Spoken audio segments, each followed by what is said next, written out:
speaking.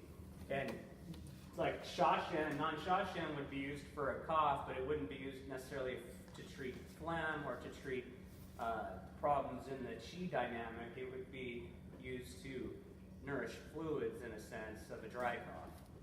And then shashan or dongshan is like not necessarily for any, not for symptoms of cough, or not really related to that, but it's for conditions associated with like fatigue or chronic illness in a way. So you can see this thing like, if I have a cough, I can use platicodon. If I have a cough due to like tuberculosis or some other chronic cough which is associated with iron deficiency, maybe then I have non-shashan.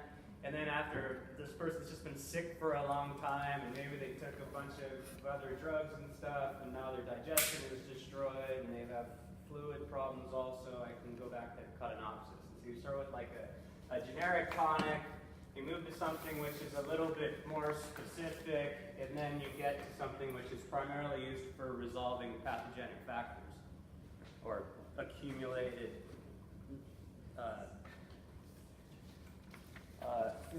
metabolic end products from an inflammatory process. Okay. Yeah, and so we will start our journey today with the balloon flower, the platicodon. So, has everybody had a chance to taste this stuff? Mm-hmm. All right, very good. So, I think we'll be happily, well, we'll see. One of the issues is, I don't necessarily know how old the platicodon is out in the garden. We don't. Because it's been here as long as I've been here. I don't recall, I didn't plant it, so. When we harvested last year, we were harvesting Jaegong in the 4th year, which is also a little bit old, but it was okay.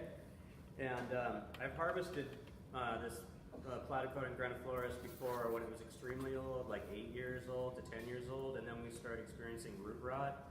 And so there's a window of opportunity, right? You're like, it's not old enough, don't harvest it.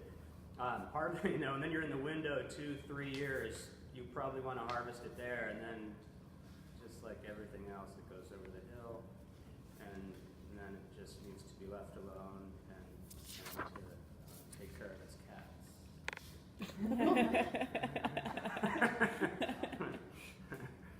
Yeah, so we'll go hard, and that'll be part of, you know, this, like we're saying, comparing it to the medicinal material, so we can harvest this thing and we'll see how much root rot is occurring in it, or if it's, we can assume that, you know, if it's 6-7 years old, it's still okay at this point. So let's head on out.